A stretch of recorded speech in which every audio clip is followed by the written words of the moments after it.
مقام ہے معاشرے میں تو آپ اسے دوسری دولت میں، روپوں میں، پراپرٹی میں کنورٹ کر سکتے ہیں. یعنی یہ بھی ایک طرح کا سرمایہ ہے جو دوسری طرح کے سرمایہ میں بدل جاتا ہے. اب دیکھیں اس کی بہترین مثال تو خود ہمارے سیاستدان ہیں کہ الیکٹ ہونے کے بعد کس طریقے سے وہ اپنی عزت کو سرمایہ میں بدلتے ہیں. ایسے سیاستدان بھی جو تھڑوں سے اٹھے ہیں، اب ان کے منہ میں 50,000 روپے کا سگار ہوتا ہے، 50,000 کے 10 سوٹیں، اور ایکڑوں کے ان کے فارم ہاؤسز ہیں. اب جتنے سیانے کام وہ اپنے بارے میں ہیں، اگر اتنے سمجھدار وہ ملک کے بارے میں بھی ہو جائیں تو استاد پیری بوردیو نے تو یہی کہا ہے کہ پریسٹیج کو بدلا جا سکتا ہے دوسری طرح کے سرمایہ میں. اور پاکستان کا جو اس وقت پریسٹیج ہے، جس کو آپ دوسرے الفاظ میں کہہ سکتے ہیں ڈپلومیٹک کیپٹل، یہ سفارتی سرمایہ ہے، اور یہ بھی ایک طرح کا سمبولک کیپٹل ہے. اور 9/11 کے بعد اتنا سفارتی سرمایہ ہمارے پاس نہیں تھا، اور آپ نے اشارہ دے دیا کہ ہم نے 9/11 کے سرمایہ کا کیا کیا.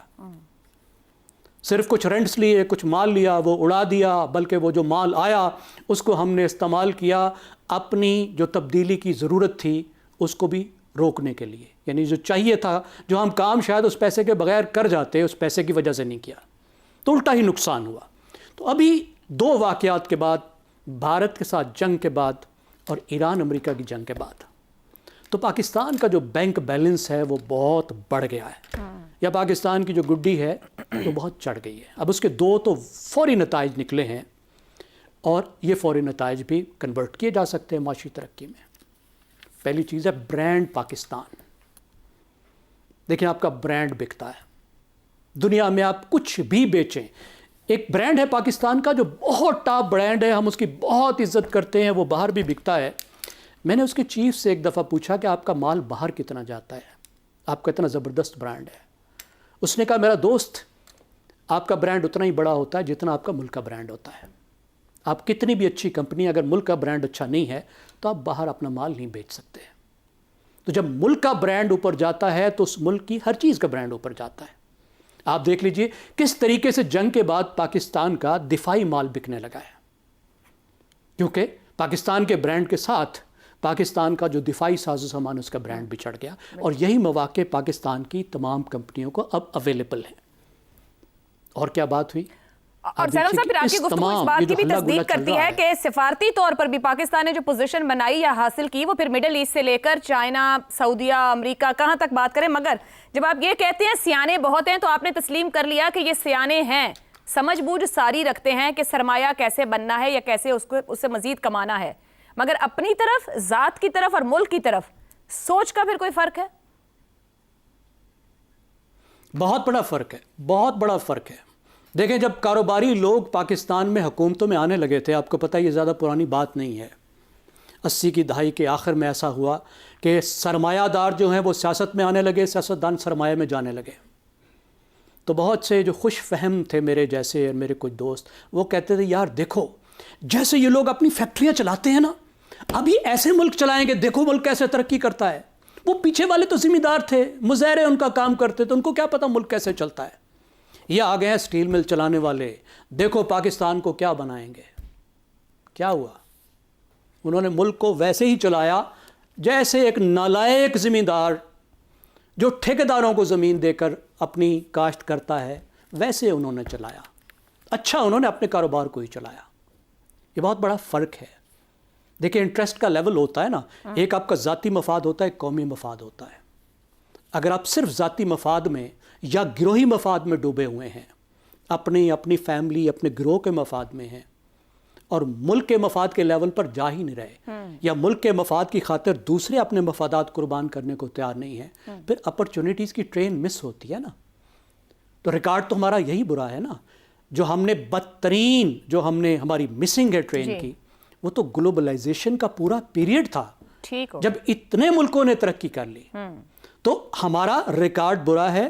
ایک نئی اپرچونٹی ہے، لیکن یہ اپرچونٹی بغیر اسٹرکچرل ریفارمز کے اس کا فائدہ نہیں اٹھایا جا سکتا. بات وہیں کی وہیں ہے، بات وہیں کی وہیں ہے. مگر زیرم صاحب ایک اور زاویہ بھی اگر وقت رہا تو میں اس کو بھی لے کر آؤں گی. کہ اپرچونٹیز بھی موجود ہیں اور اسٹرکچرل ریفارمز بھی تو ایسے نہیں ہو سکتی ہیں کہ آنکھ کھولیں اور ہو جائیں گی. عامر صاحب, جو اسحاق ڈار صاحب کہہ رہے ہیں کہ معاشی قوت بننا ہدف ہے, معیشت ہماری وہ ہے جو 25ویں IMF پروگرام کے سہارے پر کھڑی ہوئی ہے, تو معاشی قوت کو ہدف قرار دینا حقیقت پسندی ہے, سیاسی بیان بازی ہے, یا پھر ایک خوش فہمی کہیں, سادگی کہیں؟ نے ایک کوشش کا لفظ استعمال کیا تھا اپنے ابتدائی سوال کے اندر, اور میں سمجھتا ہوں کہ اگر یہ کوشش ہوتی عائشہ تو کیا ہی بات تھی. اور یہ چیز میں بڑے افسوس کے ساتھ یہ کہہ رہا ہوں عائشہ کہ میری صحافت کی ایک بہت بڑی ریگریٹ یہ ہے کہ میرا زیادہ تر کریئر جو ہے وہ اپنے حکمرانوں کی بیان بازی پر تبصرے کرتے ہوئے گزر گیا ہے, بجائے اس کے کہ میں ان کی پالیسیز پر تبصرہ کروں. اب آپ اسحاق ڈار صاحب کی اس بات کو ہی لے لیجیے. دیکھیے 1996 میں پہلی بار شریف خاندان جو ہے وہ اپنی پارٹی کے بلبوتے پر اقتدار میں آیا. اس سے پہلے تو وہ IGI کا حصہ ہوتا تھا, اور اقتدار سنبھالتے ان کا سب سے پہلا نعرہ یہ تھا کہ پاکستان کو ہم نے ایشین ٹائیگر بنانا ہے. اس بات کو ایسا کوئی 30 برس ہو گئے ہیں, اور وہ شیر جو ہے نا وہ ابھی تک جنگل میں پھر رہا ہے, ہمارے اس کے قابو میں تو وہ ابھی تک نہیں آیا. اور ہم ایک معاشی, اور اس دوران ہوا کیا ہے, ہمیں اس معاشی شیر بننے کی بجائے, اکنامک ٹائیگر بننے کی بجائے ہم ایک طرح کا ایک اکنامک بھیڑیا بن گئے ہیں جو اپنے عوام کو بھیڑ بکریوں کی طرح ٹریٹ کرتا ہے. اچھا یہ میں کوئی نعرے بازی کے لیے بھیڑیے کا لفظ نہیں استعمال کر رہا ہوں, اس کی ایک وجہ ہے. دیکھیں آپ کی جو ریاست جو ہے, آپ کی زراعت, صنعت اور آپ کی کامرس آپ کی ریاست کو مضبوط کرتی ہے, جبکہ صحت, تعلیم اور لا اینڈ آرڈر کے شعبے جو ہیں وہ آپ کے معاشرے کو مضبوط کرتے ہیں. اب آپ ان چیزوں کے اوپر ایک نظر ڈالیں, سرسری سے ایک نظر ڈالتے ہیں کہ اگر آپ صنعت کو دیکھتے ہیں تو آج سے 70 سال پہلے جو ہم نے انسینٹو اسٹرکچر اس لیے شارٹ ٹرم بیسس کے لیے صنعت کے لیے بنایا تھا کہ وہ اپنے پاؤں پر کھڑی ہو جائے اور اس کو آسانی ہو اس کام میں, اب وہی انسینٹو اسٹرکچر ہماری صنعت کی بیساکھی بن چکا ہے. زراعت کی اگر آپ بات کریں تو ہم نے گنا اگا کے پورے ملک کے اندر اپنی زراعت کا بیڑا غرق کر دیا ہوا ہے. ذرا سی بھی ہمیں ریگولیٹڈ سوچ نہیں ہمیں اپنی زراعت کے اندر نظر آتی. اور رہی بات کامرس کی, تو یہ ساری دنیا اس بات کی کو مانتی اور جانتی ہے کہ پاکستان کا سب سے بڑا ان ریگولیٹڈ سیکٹر جو ہے وہ ہمارا ریٹیل سیکٹر ہے. تو اب آپ مجھے بتائیں کہ دوسری طرف اگر آپ عوام کی طرف آئیں تو صحت پرائیویٹ سیکٹر کے حوالے, تعلیم پرائیویٹ سیکٹر کے حوالے, اور لا اینڈ آرڈر وہ طاقتور کے حوالے. اب یہ اگر آپ کی ایک ایسی جماعت کی یہ تاریخ رہی ہے جو بارہا اقتدار میں بھی آئی ہے, اور جس نے 30 برس سے وہ پاکستان کو ایشین ٹائیگر بنانے کا وہ نعرہ لگا رہی ہے, تو تھوڑی مطلب پنچ آف سالٹ ہی دیکھنا پڑتا ہے اچھا ان چیزوں کو. بارہا میں سمجھتا ہوں کہ میں اس اسکول آف تھاٹ میں سے ہوں جو کہ ہمیشہ بلیو کرتا ہے کہ پیوستہ رہ شجر سے امید بہار تک. تو اتنا میں ضرور کہوں گا کہ اگر اس صورتحال کو سنبھالنے کا اور اس میں بہتری لانے کا پاکستان کو کبھی بھی اپنی تاریخ کے اندر وہ موقع ملا ہے, تو شاید موجودہ صورتحال جو ہے اس سے بہتر موقع ان کو کہیں نہیں ملا. اور اگر وہ تمام چیزیں جن کی وجہ سے ہمارے جو مسائل موجود ہیں ان میں سے کوئی ایک بھی ٹھیک ہو, کسی ایک پر بھی توجہ دے دے. دیکھیں جی, میں نہیں کہتا ہوں کہ سب کچھ کو ٹھیک کر دے, کہتا ہوں ایک بھی چیز کر دینا, تو پھر اس طرح کی باتیں, ان کے اس طرح کے بیانات کو ہم واقعی ہی بڑی پازیٹیولی اور بڑی آپٹیمسٹکلی دیکھ سکتے ہیں. لیکن اگر باتیں ہی ہیں جو کہ 30 سال سے ہو رہی ہیں تو پھر نہیں, مگر یہ سوال بھی آپ سے اس زاویے کو بھی ایڈریس کر دیجیے گا کہ کیا واقعی معاشی بحران یہ صرف اسٹرکچرل ریفارمز ہیں, یا اس کے پیچھے کہیں جا کے پھر سیاسی عدم استحکام کی بات آ جاتی ہے کہ آپ کا معاشی بحران بھی اس لیے سیدھا نہیں ہو پا رہا کہ اس کے پیچھے سیاسی عدم استحکام کھڑا ہے. تو ہر چیز انٹر لنکڈ ہے, یا پھر وہ پہلے والی بات ہے کہ سمجھ ساری ہے, کرنا کیسے ہے وہ مرضی ہے, کہ ذات کے لیے کرنا ہے یا ملک کے لیے کرنا ہے؟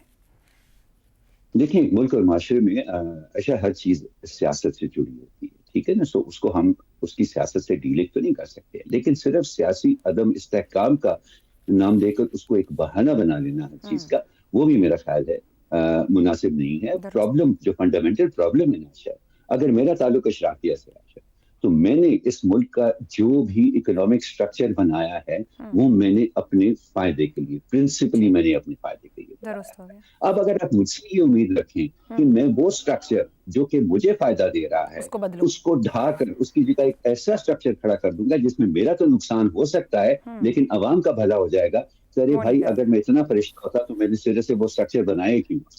ٹھیک ہو گیا، ٹھیک ہو گیا۔ شہزاد چودھری صاحب، اسحاق ڈار صاحب جو ہدف سیٹ کر رہے ہیں یا جس راستے کی طرف جانے کی اس وقت بات کر رہے ہیں، امریکہ اور ایران کے درمیان پاکستان نے امن کروایا ہے، بہت بڑی اچیومنٹ ہے، مگر جس پہ ابھی عامر صاحب نے بات کی، جو ہمارا ایک جمود شدہ اسٹرکچرل پرابلمز ہیں یا ہمارا معاشی نظام ہے، اس کے خلاف ایک بڑی جنگ لڑنا ہوگی۔ آپ سمجھتے ہیں کہ موجودہ حکومت کا جو سکور کارڈ ہے اب تک کا، جو عامر صاحب نے جہاں بات ختم کی، کیا ہم اتنی بڑی جنگ، یہ حکومت اتنی بڑی جنگ لڑنے کو تیار ہے ان سٹرکچرل ریفارمز کی جنہوں نے معیشت کی ڈائریکشن کو درست کرنا ہے؟ اچھا دیکھیے، اسحاق ڈار صاحب ڈپٹی وزیر اعظم ہیں اس ملک کے، تو وہ تو سب کو جانتے ہیں، اور پھر اس کے علاوہ وہ ہمیشہ جب بھی حکومت میں رہے ہیں وہ ہمیشہ ایک منسٹر فار فائنانس منسٹر رہے ہیں، تو ان کو کس چیز کا نہیں پتا، ایک ایک چیز جانتے ہیں۔ بہرحال، اور کل بیٹھے بھی ایک ایسی جگہ پہ تھے جہاں پر کہ دعائیں قبول ہوتی ہیں، وہاں انہوں نے اس چیز کا ذکر کیا، یقیناً انہوں نے دعا بھی کی ہوگی اس کے لیے۔ اسی طریقے سے ایک گورنر ہوا کرتے تھے سجاد قریشی صاحب پنجاب کے، تو ان کے بارے میں مشہور ہے کہ جب کوئی لوگ ان سے اپنا کام ان کے علاقے کے جاتے تھے کام کروانے کے لیے، ان کی بات سنتے تھے، بڑی اچھی چائے وائے پلاتے تھے، اور اس کے بعد جب وہ کام کہتے تھے اپنا کرنے کے لیے تو کہتے تھے ہاتھ اٹھا لو، اللہ سے دعا کرتے ہیں۔ تو یہ ہے پاکستان کا مزاج، پاکستان کا مزاج، پاکستانیوں کا مزاج، یہ ہماری سیاست کا مزاج، ہماری بدقسمتی سے لیڈرشپ کا مزاج۔ تو جہاں کچھ بننا پڑے تو ہم دعا کے لیے، اور اٹھانے چاہیے ہاتھ، تو بہت لازمی ہے، ہر طرف اٹھانے چاہیے۔ لیکن اب میں تھوڑا سا آپ کو ذرا معیشت کی طرف لے کے آتا ہوں۔ دیکھیے، معیشت کے اندر یہ جو بجٹ پاس ہوا، ہمارا فوکس ان تمام پچھلے کوئی 8 10 12 2 3 ہفتوں کے اندر کس چیز پہ رہا ہے زیادہ؟ جب ہم نے ایران کی بات نہیں کی تو اپنے بجٹ کی بات کی، اور جب بجٹ کی بات کی تو کن چیزوں کی؟ ٹیکسز کی بات کی، ریلیف یا سبسڈیز کی بات کی، محصولات کی بات کی۔ ہم نے آئی ایم ایف کا نام آتا ہے ہماری معیشت کے اندر، جی ایس پی پلس بہت بڑا مسئلہ ہے ہمارے لیے، پھر اس کے بعد Asian Development Bank, Islamic Development Bank, I M F, World Bank, یہ 7 8 ایسی چیزیں ہیں، الفاظ ہیں جو ہماری معیشت کو مکمل طور پر ڈیفائن کرتے ہیں۔ اس میں کہیں پہ بھی آپ کو کبھی آپ نے لائبلٹیز کی بات نہیں کی، یعنی کہ جو کہ آپ نے دینا ہوتا ہے یا جو آپ کے اخراجات ہوتے ہیں، اور دوسرا کبھی آپ نے گروتھ کی بات نہیں سنی۔ ان 2 چیزوں پہ باوجود اس کے کہ پاکستان کی اگر کوئی مسئلہ ہے سب سے بڑا تو وہی ہے، اس کے بارے میں بات نہیں سنیں گے۔ اخراجات کی ہم بات کیوں نہیں کرتے؟ کیونکہ اس میں اپنے آپ کو کاٹنا پڑتا ہے، اپنی چیزوں کو کم کرنا پڑتا ہے، اس لیے ہم اپنے اخراجات کو اور محصولات کی طرف زور ہوتا ہے۔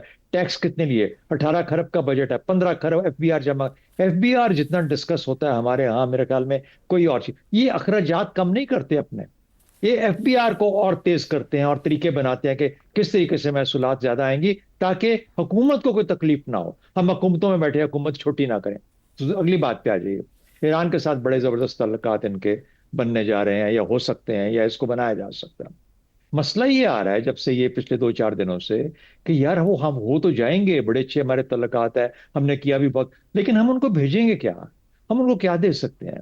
ہمارے پاس تو ایکسپورٹیبل سرپلس ہی کسی چیز کا نہیں ہے، ہم تو ہاتھ لینے والا ہے، تیل لیں گے، گیس لیں گے، جلدی سے کہہ رہے ہیں گیس پائپ لائن بچھاؤ، یہ کرو وہ کرو، تیل سستا ہے ان سے جتنا لے سکتے ہو لے لو، وغیرہ وغیرہ، لیکن آگے واپس دینے کے لیے کوئی چیز نہیں ہے۔ پاکستان کا سب سے بڑا مسئلہ یہ ہے کہ کوئی کسی قسم کا سرپلس ہمارے پاس ایگزسٹ نہیں کرتا، جسے ایکسپورٹیبل سرپلس کہتے ہیں۔ ایک چیز ہے مین پاور، لیکن مین پاور کو ہم نے تیاری کبھی نہیں کیا اس چیز کے لیے۔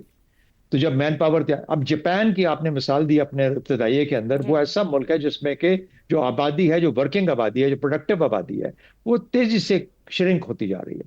وہاں پر مین پاور چاہیے دنیا بھر سے، جو پاکستانی جاتا ہے وہاں پہ اس قسم کا جاتا ہے جو کہ سوائے اس طرح کے کوئی چھوٹے موٹے گپلوں میں پکڑا جاتا ہے اور واپس پاکستانی بھیج دیے جاتے ہیں، کوئی تیار ہو کے نہیں جاتا، کوئی اس کو اسکل نہیں دی جاتی، کسی طریقے سے مین پاور کو ایز اے کموڈٹی یا ایز اے پروڈکٹ بنا کے نہیں دنیا میں بیچتے۔ یہ سب سے بڑا کمزوری، اگر اور کچھ نہیں ہے آپ کے پاس تو کم از کم اسی کو سرپلس بنا کے بھیجیں، سرپلس تو ہے، اس کو ایکسپورٹیبل تو بنائے نا یہ چیزیں۔ اچھا اب آ جائیے کہ یہ ہوتا کیوں ہے؟